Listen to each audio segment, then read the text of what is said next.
Hello guys what's up. कैसे हैं आप सब। तो आज हम स्टार्ट कर रहे हैं हमारी विजन आईएएस नवंबर 2019 की, जो हमारी करंट अफेयर का सीरीज चल रहा है। तो इसका जो 10 टॉपिक है that is news in shorts through mind map. तो स्टार्ट करते हैं। तो इसमें जो हमारे 10 टॉपिक्स हैं कि starting from Meghalaya bring entry law for visitor से लेके पथलखाड़ी मूवमेंट जो चलता है, और उसके बाद जो हमारा नेक्स्ट है कि at ending with winter grade diesels जो है फॉर हाई एल्टीट्यूड रीजन। तो 38 टॉपिक्स हैं ओवरऑल। तो स्टार्ट करते हैं विद अवर फर्स्ट। तो first is Meghalaya bring anti law for the visitors. तो इसमें क्या है कि जो मेघालय कैबिनेट है उसने रिसेंटली अप्रूवल दे दिया है for the amendment to the Meghalaya resident safety and security act, that is MRSSA 2016। तो बेसिकली ये ILP के अंदर आने की कोशिश कर रहे थे, लेकिन उसके अंदर ये नहीं आ पाए। लेकिन इन्होंने फिर भी एक अमेंडमेंट लिया है अपने अंदर, जो ये मेघालय रेजिडेंट सेफ्टी और सिक्योरिटी एक्ट है। और ये एक्ट केवल अप्लाई होता है टू दोज विजिटर्स और स्टेट्स को जो स्टेट में विजिट कर रहे हैं as a tourist, labourer, student और फॉर बिजनेस ट्रांजेक्शन्स। और जो मूव है वो कम इन द बैकड्रॉप जो डिमांड रखी गई थी ILP के लिए इन्होंने, लाइक रिजाइन जो ये चाहते थे, जो प्रेजेंटली जिसमें अरुणाचल प्रदेश, नागालैंड और मिजोरम है एट प्रेजेंट। तो आप मैप देख सकते हैं कि जो ये कलर्ड एरिया है सारा, तो ये अभी हमारा ILP के अंदर है। और जो ये 6 शेड्यूल के अंदर है, जो दूसरा एरिया लग रहा है दिख रहा है आपको। और एक इम्पोर्टेंट चीज़ है कि जो 6 शेड्यूल और जो ILP जो दोनों को ही ओवरलैप कर रहा है area, that is Mizoram. Very important कि ये दोनों ही एग्जेम्प्टेड है फ्रॉम आवर कॉन्स्टिट्यूशनल अमेंडमेंट जो बिल था हमारा, जो एक्ट बन चुका है CAA। अब नेक्स्ट देखते हैं कि पतलगाड़ी मूवमेंट। तो अराउंड 10,000 ट्राइबल्स है झारखंड में कुंती टाउन में, जो 2% कॉन्स्टिट्यूट करते हैं डिस्ट्रिक्ट पॉपुलेशन का। वो सेडिशन चार्जेस फेस कर रहे हैं under the IPC 124A for जो पार्टिसिपेट करने के लिए इन पतलगाड़ी मूवमेंट। तो सेडिशन चार्जेस लाइक देशद्रोही का उनका ऊपर चार्जेस लग रहा है। और ये झारखंड में कब स्टार्ट हुआ, जब when the government amended the colonial era law जो डाइल्यूट कर रहा है ट्राइबल्स के राइट्स को टू द फॉरेस्ट लैंड्स। तो पतलगाड़ी आपको बेसिकली दिखा देते हैं कि ये स्टोन्स हैं जो इनके विलेज की एंट्री पे लगाए गए हैं, कि इसमें जो कॉन्स्टिट्यूशन है उसके प्रोविजंस लिखे गए हैं। तो जो अंडर पतलगाड़ी मूवमेंट है, जो लेइंग स्टोन्स हैं आपको दिखाए गए हैं, तो उस पर जो कॉन्स्टिट्यूशन के प्रोविजंस दिए गए हैं। तो दिस अंग्रेज usually highlight the special autonomy जो आदिवासी एरियाज को दी गई है under the 5th schedule of the Indian constitution. और जो की प्रोविजन है पेशा एक्ट का, जो हमारा provisions to of the panchayat, that is extension to the schedule area. तो आप हमारा पंचायत का चैप्टर देख सकते हैं लक्ष्मीकांत सीरीज में, आपको पूरा ही एक्सप्लेनेशन दिया हुआ है पेशा एक्ट का। अब नेक्स्ट देखते हैं कि special protection group amendment act है जो SPG ग्रुप है वो 2019 का पास हो गया दोनों हाउस में पार्लियामेंट के। अब प्रोविज़न क्या है कि जो बिल है वो 6 amend the special protection group. और जो SPG है वो फॉर्म हुई थी on the recommendation of Birbal Nath committee, very important, in 1985। और जो SPG है वो कंटिन्यू करेगी provide security to the prime minister और जो उनकी इमीडिएट फैमिली के रेजिडेंस हैं, जो उनके ऑफिशियल रेजिडेंस पे रह रहे हैं। और ये प्रोवाइड करता है सिक्योरिटी की कोई भी पहला फॉर्मर प्राइम मिनिस्टर हो या उनके इमीडिएट फैमिली मेम्बर्स को for a period of 5 year from the date जब से वो ऑफिस उन्होंने प्राइम मिनिस्टर को छोड़ा है, उससे 5 साल तक की प्रोटेक्शन देता है। अर्लियर इस एक्ट में क्या था कि जो सिक्योरिटी जो प्रोवाइड की जाती थी वो 1 साल के लिए थी केवल। हवेवर कोई कट ऑफ पीरियड नहीं था for providing the SPG protection, कि जो फॉर्मर PM है उनको कोई भी एक कट ऑफ पीरियड नहीं था कि कब उनकी जो सर्विस है उन्हें एंड करनी है। और जो मेंबर है उनकी इमीडिएट फैमिली को भी वो एक्सटेंड भी हो सकती थी 1 साल के बाद भी अगर उन्हें कोई भी थ्रेट लगता था। थस जो number of individual to be provided SPG cover can potentially become quite large. तो इससे क्या हुआ कि जो रिसोर्सेज थे जो उनको SPG को प्रोवाइड किए जाते वो कॉन्स्टेंट वो लिमिटेड हो गए थे। If the SPG security is withdrawn from a former PM, it will also withdraw from his immediate family members.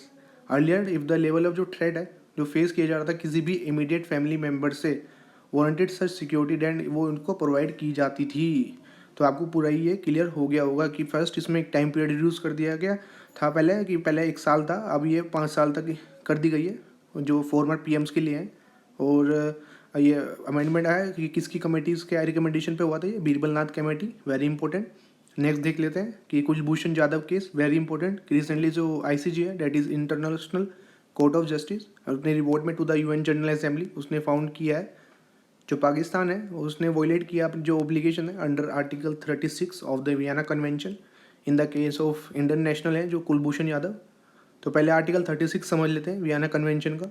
तो वो बोलता है कि जो कंसोलर है कि जो एक कंट्री का रिप्रेजेंटेटिव दूसरी कंट्री में जाता है, वो उसके जो नेशन की जो भी पर्सन को अरेस्ट किया है उसके लिए उससे मिलकर उसके लिए वो कोई भी डिटेनी पर्सन से कि जो भी लीगल प्रोसीडिंग के रिगार्डिंग उससे बातचीत कर सकता है, उसके लिए अरेंज कर सकता है। तो according to definition on consular relation require a national arresting or detaining a foreign national to afford the detainee access to his or her consulate, और नोटिफाई कर सकता है फॉरेन नेशनल को जो भी उसके राइट्स हैं कॉन्सुलर एक्सेस को रिगार्डिंग।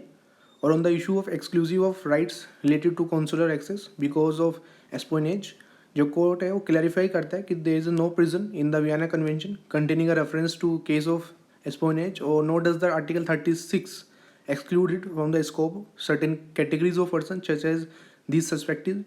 तो बेसिकली वही है कि जो इंडियन जो कौंसलर है वो वहाँ पे जाके उसके लिए रिगार्डिंग जो भी लीगल प्रोसीडिंग का जो भी प्रोसेस है वो जो भी राइट्स हैं उसके उसको प्रोवाइड करने के लिए कंट्री को उसको नेशन को बोल सकता है। लेकिन पाकिस्तान ने अलाउ नहीं किया गया है, इसलिए आईसीजे ने रिपोर्ट किया टू द यूनियन असेंबली को कि जो पाकिस्तान है उसने जो आर्टिकल 36 है उसको वायलेट किया गया है।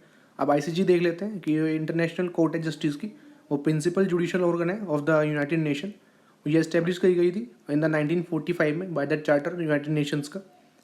और जो चार्टर जो कोर्ट का रोल है वो सेटल करना है in according with the international law. कोई भी लीगल डिस्प्यूट जो उसको सबमिट किया जाता है स्टेट्स के द्वारा, वेरी इंपॉर्टेंट, केवल स्टेट्स ही इसमें सबमिट कर सकती हैं, नॉट एनी इंडिविजुअल ग्रुप। और गिव एडवाइस और ओपिनियन दे सकता है ऑन अ लीगल क्वेश्चन जो भी इसके द्वारा रेफर किए जाते हैं। एंड वन थिंग इज़ कि इसकी भी कि जो डिसीजन होता है वो तब बाइंडिंग होता है जब दोनों ही स्टेट्स उस बात को सहमति दे देती हैं। अगर एक भी स्टेट उस बात को नहीं मानती तो इसकी जो भी डिसीजन होता है वो बाइंडिंग नहीं होता। तो इसका फ्लॉज आप मान सकते हैं। नेक्स्ट देखते हैं कि H1 वीज़ा जो डिनाइल हुआ है कि यूनाइटेड स्टेट्स जो अमेरिका है has ramped up one H1 visa denial under the execution order कि buy American and hire American. जो H1 वीज़ा है has also been issued at a much lower rate. तो समझ लेते हैं कि टोटल है क्या है कि जो टोटल आउट ऑफ टोटल जो H1B एप्लीकेशन है 2018 में, तो जो 74% है वो इंडिया से आती है बिकॉज जो इंडियन एप्लीकेंट्स हैं वो मोस्ट इफेक्टेड हुए विद द इंक्रीज ऑफ जो वीज़ा के लिए इन्होंने डिसोबे किया गया है। और जो H1B वीज़ा है वो अलाउ करता है यूएस कंपनीज़ को फॉरेन वर्कर्स को टेम्प्रेरी के लिए वो हायर कर सकती हैं फॉर 3 ईयर्स और एक्सटेंड हो सकता है अप टू 6 ईयर्स। और H4 वीज़ा जो है उसकी इमीडिएट फैमिली को मिलता है जो H1B वीज़ाज होते हैं लाइक स्पोज और चिल्ड्रंस को। नेक्स्ट देख लेते हैं कि प्राइस डेफिशिएंसी पेमेंट कि जो हरियाणा है उसने डिसाइड किया है to bring more crops under Bhavantar Bharpai Yojana. तो इसकी सिमिलर है एक जो हमारे मध्य प्रदेश में स्टार्ट हुई स्कीम थी और डेट इज़ भवंतर भुगतान योजना, जो आपने ये भी पढ़ी होगी। And scheme to ensure farmer fair prices for their produce और एम्फेसाइज करता है डाइवर्सिफिकेशन क्रॉप्स का।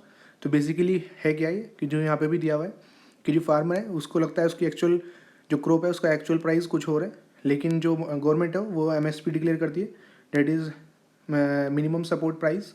तो जो इनके बीच का डिफरेंस आता है तो वो जो पेमेंट होता है वो पेमेंट गवर्नमेंट फार्मर्स को करती है। तो वो इस स्कीम का मेन प्रोविज़न है price deficiency payment. So it is a price deficiency payment scheme of Haryana, जिसका एम है कि वो फार्मर के रिस्क को रिड्यूस कर सके of getting the lower price जो उसकी वेजिटेबल्स को मिल रहा है मार्केट के अंदर by providing them a protected price. तो बेसिकली इस स्कीम में अभी इंक्लूड है carrot, peas, guava, capsicum and brinjal along with potato, onion, tomato, cabbage जो अर्लियर प्रोवाइडेड थी इसके अंदर। और जो इसका सिस्टम का वही एम है कि एड्रेस कर सके जो भी गैप है इन MSP based procurements of crops. और सेंट्रल स्कीम जो है प्रधानमंत्री अन्नदाता अन्न संरक्षण अभियान that is PM Asha also has one of the component of price deficiency payment scheme का जो PSS स्कीम्स है एंड PPSS है। और जो भी बताया गया है कि मध्य प्रदेश में भी एक भुगतान योजना स्टार्ट हुई भवंतर भुगतान योजना। इस इंसेंटिव को मिल्क के जो फार्मर हैं उन्हें दिया गया है कर्नाटका के अंदर। तो बेसिकली आप ये याद रखेंगे जो इसमें एक्चुअल प्राइस है और जो MSP है तो उसके बीच का जो भी ये डिफरेंस है तो वो गवर्नमेंट फार्मर्स को पे कर रही है। तो ये आपको पूरा क्लियर हो जाना चाहिए। And if you have any doubt just put in the comment section.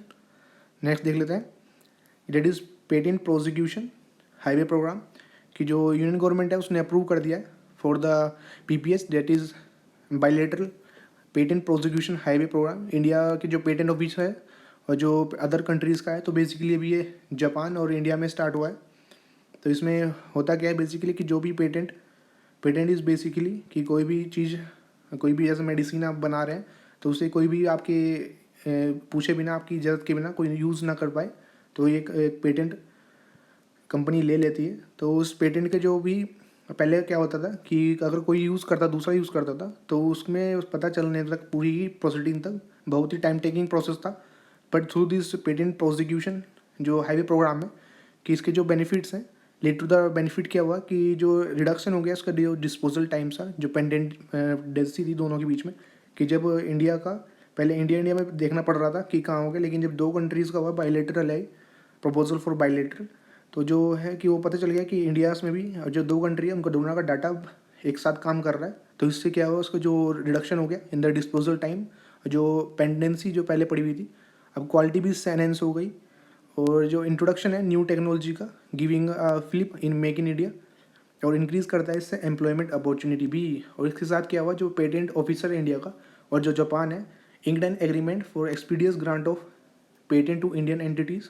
दूसरा इससे क्या बेनिफिट होता है कि जब आप किसी भी इसी प्रोडक्ट को और कंट्रीज़ में भी पेटेंट कराने के लिए जाते हैं, तो जब ऑलरेडी इंडिया में पेटेंट हो चुका है और जापान ने भी इसको पेटेंट कर दिया है, तो वो एक तरीके का कि सर्टिफिकेशन यूज़ होता है कि जब दो कंट्रीज़ ने, इतनी बड़ी कंट्रीज़ ने इसको पेटेंट दे दिया है, तो हम भी दे सकते हैं। और इस प्राइवेट जो पायलट प्रोग्राम है, जो इंडियन पेटेंट ऑफिसर है वो रिसीव करता है patent application certain specified technology में ही ओनली। तो ये आप ध्यान रखेंगे, like electrical, electronic, computer science, information technology, physics, civil, mechanical, textile, automobile, metallurgy में ही, इन सभी में ही केवल जो इंडिया का पेटेंट ऑफिस है वो डील करता है। लेकिन जो जापान का है वो सभी फील्ड्स जो टेक्नोलॉजी के हैं उनमें करता है डील। नेक्स्ट देख लेते हैं, डेट इज़ खादी ने जो अब उसको एक सेपरेट HS कोड मिल गया कि जो khadi has been allotted a separate harmonise system by the ministry of commerce और इंडस्ट्री। जो एब्सेंस है सेपरेट HS कोड की hindered khadi from achieving its food potential as it export were difficult to categorise और inculcate. तो basically अभी जो ministry of commerce and industry है उसने स्टेटमेंट भी निकाली है कि no imports is allowed without HS code. और जो होता क्या है, ये 6 डिजिट का एक आइडेंटिफिकेशन कोड है जो डेवलप किया गया है WCO ने, that is world custom organisation. तो बेसिकली क्या होता है कि सपोज राइस है एक जनरल नेम है, तो इंडिया में उसको चावल बोलते हैं, लेकिन ये अगर कोई बाहर का कंट्री यहाँ इंडिया से कुछ सामान खरीदने के लिए आता है तो वो वहाँ पे राइस उसका दूसरा नेम होगा, चावल नहीं होगा, वहाँ पे नहीं बोलते होंगे उसको। तो कैसे अंडरस्टैंडिंग बनाई जाएगी, तो उसके लिए कॉमन एक कोड बना दिया गया है HS कोड, जो ये HSN कोड बना दिया गया है जिसे हार्मोनाइज सिस्टम बोलते हैं। तो बेसिकली इससे क्या होता है, कंट्री है जो हमारी कंट्री पूरा ही टोटल कितना इम्पोर्ट हमारी कंट्री में हो रहा है और कितना जो है एक्सपोर्ट, सब चीज़ जो है इसके थ्रू ही देख पाती है। तो ये अलाउ करता है पार्टिसिपेटिंग कंट्रीज़ को क्लासीफाई कर सके trading goods on common basis for custom purposes के लिए। और जो कस्टम ऑर्गेनाइजेशन होते हैं वो यूज़ करते हैं इस कोड को कि क्लियर कर सके एवरी कमोडिटी जो एंटर करती है और क्रॉस करती है कोई भी इंटरनेशनल बॉर्डर, जो मैं आपको भी एक्सप्लेन कर रहा था। जो WC है, that is world custom organisation, एक इंडिपेंडेंट इंटर गवर्नमेंटल बॉडी है जिसका मिशन है कि वो एनहेंस कर सके इफेक्टिवनेस और एफिशिएंसी कस्टम एडमिनिस्ट्रेशन की। तो बेसिकली पूरा ही आपको ये क्लियर हो जाना चाहिए। नेक्स्ट देख लेते हैं, wait, that is OECD economic output, जो आउटलुक है 2019 का। तो जो इकोनॉमिक आउटलुक है एक ट्वाइस ईयरली एनालिसिस है जो पब्लिश किया जाता है OECD द्वारा, विद इकोनॉमिक एनालिसिस और फोरकास्ट जो फ्यूचर की इकोनॉमिक प्रोफेंसेस है ऑफ OECD's कंट्रीज की। और ये नॉन मेंबर्स की भी सिलेक्ट भी करता है और उसकी की फाइंडिंग्स दी हुई है कि ये एस्टिमेट करता है जो ग्लोबल GDP है फॉर दिस ईयर वो होगा 2.3 और 3% रहेगा फॉर 2020 एंड 21। और ये लोवेस्ट है सिंस जो 2008 की ग्लोबल क्राइसिस के बाद।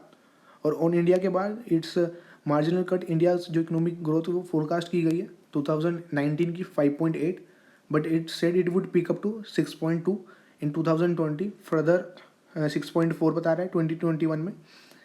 अब ये भी बेसिकली फैक्ट बेस है, बस ध्यान रखेंगे आप कि इकोनॉमिक आउटलुक एक 12 डेज एनालिसिस जो पब्लिश किया जाता है OECD द्वारा। नेक्स्ट देख लेते हैं, अब देखते हैं क्रेडिट लिंक्ड सब्सिडरी सर्विसेज जो CLSS स्कीम आई थी, तो उसका एक पोर्टल अब डेवलप किया गया। तो जो मिनिस्ट्री ऑफ हाउसिंग है अर्बन अफेयर्स उसने लॉन्च किया है जो क्लैप है, that is credit link subsidiary service आवास पोर्टल, जो पोर्टल प्रोवाइड करता है एक ट्रांसपेरेंस रोबस्ट रियल टाइम जो वेब बेस्ड मॉनिटरिंग है सिस्टम जो भी बेनिफिशरी है CLSS स्कीम के अंडर द प्रधानमंत्री आवास योजना है हाउसिंग। तो CLSS आप जरूर जो हमारी स्कीम्स की जो वीडियो चल रही है वहाँ पे देख सकते हैं, या कहीं भी आप इसके बारे में जान सकते हैं अवेलेबल। तो उसका बस एक पोर्टल है कि जिस पे जाके आप इसकी जो भी आपकी एप्लीकेशन कहाँ तक इंक्रीज़ हुई है, जो आपने इसके अप्लाई किया था, वो उसको देख सकते हैं। Under this portal a beneficiary can track his application status in real time, और हेल्प करता है जो भी उसकी दिक्कतें हैं बेनिफिशियरी की, कि बहुत ज़्यादा कॉम्प्रिहेंसिव और ऑर्गेनाइज मैनर में आपको एक ही जगह पे सारी चीज़ें दिख जाती हैं। जो CLAP है would also benefit other stakeholders to work in synergy कि release subsidiary to beneficiary on time. जो प्रधानमंत्री आवास योजना है उसका एम है कि हाउसिंग प्रोवाइड करना to all urban areas by 2022। Next देखते हैं कि मैंडेटरी पैकेजिंग जूट मटेरियल। तो जो कैबिनेट कमेटी इकोनॉमिक अफेयर्स पे है उसने एक अप्रूवल दे दिया है कि for the mandatory packaging of food grains and sugar in jute material for the year 2019 और 20 के लिए। और जो गवर्नमेंट है has retain the scope of mandatory packaging norms under the GPM act जो है। तो जो GPM एक्ट है इनेक्टेड की जो प्रोटेक्ट कर सके जूट सेक्टर को फ्रॉम प्लास्टिक पैकेजिंग सेगमेंट के लिए। और अंडर दिस जो गवर्नमेंट है उसने मैंडेट किया कि जो 100% ऑफ द फूड ग्रेन्स है और 20% ऑफ द शुगर है वो मैंडेटली जूट्स बैग्स में ही पैक्स होंगे। अब है आइस डैश और अतिथि। रिसेंटली जो हमारे फाइनेंस मिनिस्टर हैं निर्मला जी ने उन्होंने ये ऐप लॉन्च की है, और ये डैशबोर्ड है कि रिसेंटली जो government unveiled 2 new IT initiative ice dash and Atithi. तो आइस डैश एक ease of doing business monitoring dashboard है of the Indian customer helping people see the daily custom clearing times of important cargo. तो basically जब भी बाहर से कोई सामान आता है तो बेसिकली या तो एयरपोर्ट पे आता है या किसी पोर्ट पे, तो वहाँ पे स्टार्टिंग में कस्टम ऑफिस में उसको डील करना पड़ता है। तो उसी के लिए ये पोर्टल बनाया गया है कि जिससे कि वहीं पे उसको बिजनेस में ईज़ हो सके कि एक ही पोर्टल पे उसे डैशबोर्ड पे सारा ही डाटा मिल सके। जो डैशबोर्ड है वो डेवलप किया गया है CPIC जो हमारा central board of indirect taxes है, और in collaboration with the national informatics centre. और जो अतिथि है एक, तो जो हमने आइस डैश पढ़ा है सिंपल एक डैशबोर्ड है, लेकिन अतिथि एक ऐप है कि Atithi is an easy to use mobile app जो डेवलप की गई again by CBIC for international traveller to file the custom declaration advance के अंदर ही। और ये फैसिलिटेट करता है हैसल फ्री और कस्टम क्लियरेंस को by the custom at the airport, और एनहेंस करता है जो भी एक्सपीरियंस होते हैं इंटरनेशनल टूरिस्ट के और जो भी विजिटर्स एयरपोर्ट पे आते हैं। अब कोडवर्स कम्युनिटी ऑफ कोर्ग, ये भी आपको समझना है कि रिसेंटली जो सेंट्रल गवर्नमेंट है उसने डिसाइड किया है कि वो टू कंटिन्यू ब्रिटिश एरा का जो रूल है of excepted the Kodava community from obtaining licence for the firearm. उन्हें पिस्टल्स वगैरह नहीं दी जाती। जो कोडोवास कम्युनिटीज़ हैं बेसिकली ये उनकी पूजा करते हैं जितने भी फायर आर्म्स होते हैं, और जो एक्सेप्शंस है वो 10 ईयर्स तक है टिल 2029 तक। अब कोडवास कौन है समझ लेते हैं। जो वेल नोन मार्शल कम्युनिटी है ऑफ कोग रीजन कर्नाटका के अंदर, ये वर्कशिप्स करते हैं वीरपंस को, जो मैं अभी आपको बता रहा था ड्यूरिंग द गेलपोत फेस्टिवल्स। और द ओनली कम्युनिटी है कंट्री के अंदर जिसको आर्म्स लाइसेंस के लिए एक्सेप्ट किया गया है, जिनको नहीं प्रोवाइड किए जाते। और they are known for outstanding contribution country के डिफेंस सेक्टर में हैं। जो कोर्ग है ऑल्सो जिसे भी कहा जाता है land of generals, very important. और जो डिस्टिंग्विश करता है इस करेक्टरिस्टिक कम्युनिटी, इसका जो हाई स्टेटस है वो वुमेंस को दिया जाता है ये community, like no child marriage, dowries भी फॉरबिडन है और विडो मैरिज प्रिविलेड है। अदर इंपॉर्टेंट जो फेस्टिवल्स सेलिब्रेट किए जाते हैं कोडवास के द्वारा, दैट आज Puttari to celebrate the first harvest of the paddy and Kaveri Sankramana. तो बेसिकली आपको पूरा ये क्लियर हो जाना चाहिए। नेक्स्ट देख लेते हैं नाइट ट्रायल ऑफ अग्नि सेकंड। तो इंडिया ने जो सक्सेसफुली कंडक्ट किया है नाइट ट्रायल जो अग्नि सेकंड मिसाइल का, तो इसके बारे में इन्फॉर्मेशन जो दी हुई है मैगजीन के अंदर कि एक service to surface medium range nuclear capable ballistic missile है। So first point is ballistic missile है, डेट इज़ ये प्रोजेक्टाइल की तरह जाती है, नॉट क्रूज मिसाइल जो लैंड तक एरिया में रहती है। ये प्रोजेक्टाइल से जाती है और लैंड होती है with the force of gravity. और ये डेवलप की गई थी DRDO द्वारा, that is defence research and development organisation. और ये ऑलरेडी कंडक्ट की गई है, इंड्यूस कर दिया गया है इस आर्म फोर्सेस को। और ये 20 मीटर लॉन्ग है कि has strike range of 2000 kilometre और लॉन्च वेट ऑफ 17 टन्स और कैरी कर सकती है पेलोड 1000 kg का। और 2 स्टेज मिसाइल है equipped with advance high accuracy navigation system जो गाइडेड किया गया by novel state of the art command जो कंट्रोल सिस्टम है, और इसमें जो प्रोपेलर यूज़ होता है that is solid rocket propeller system use होता है। तो बेसिकली आप पॉइंट ध्यान रखेंगे, blasting missile surface to surface है, DRDO ने इसको डेवलप किया गया, ये 20 मीटर लॉन्ग है, और इसमें जो प्रोपेलर यूज़ होता है that is solid rocket propeller system use होता है। नेक्स्ट मूव करते हैं, डेट इज़ मिलिट्री एक्सरसाइज। तो जो फर्स्ट इसमें दी हुई that is CTTX, that is counter terrorism table top exercise, और ये फर्स्ट काउंटर टेररिज्म एक्सरसाइज है for the quad countries, that is जो 4 कंट्रीज़ हैं US, इंडिया, जापान और ऑस्ट्रेलिया, जो रिसेंटली होस्टेड की गई थी by national investigation agency New Delhi के अंदर। जो एक्सरसाइज सूर्य किरण है, Surya Kiran 14, it is a joint military exercise India और नेपाल के बीच में। एंड एक्सरसाइज मित्र शक्ति वेरी इंपॉर्टेंट है, ये जॉइंट मिलिट्री एक्सरसाइज है इंडिया और श्रीलंका के बीच में। और एक्सरसाइज शक्ति, सो वेरी इंपॉर्टेंट, यहाँ पे एक्सरसाइज मित्र शक्ति है, यहाँ पे एक्सरसाइज शक्ति है। तो ये बाइनवल मिलिट्री एक्सरसाइज है, joint military exercise between the armies of India and France conducted alternatively in India and France. तो यहाँ पे ध्यान रखेंगे बाई एनुअली नहीं है, इट्स बाई एनुअली। तो वो आपको डिफरेंस पता होगा। एक्सरसाइज फिर देखी गई है जेरल बेकर, तो ये जॉइंट मैरीटाइम एक्सरसाइज है between the navies of India and Qatar. तो जो टाइगर ट्रम्प है, it is the first ever treaty service joint exercise between India and US। तो जो एक्सरसाइज है विल प्राइमरली फोकस करती है on the humanitarian disaster and the relief operations. Last है dust league, तो ये फर्स्ट जॉइंट मिलिट्री एक्सरसाइज है between India and Uzbekistan. तो इसे कंफ्यूज मत करिएगा आप वेस्ट लीग से भी, जो रशिया एंड चाइना के बीच में हुई थी। तो आप ध्यान रखेंगे इसको। तो गाइज इस वीडियो में यहाँ तक कंटिन्यू करते हैं, 20 टॉपिक्स हमारे कंटिन्यू कंप्लीट हो गए हैं। तो नेक्स्ट 20 हम नेक्स्ट वीडियो में करते हैं इसका पार्ट 2 में। Thank you.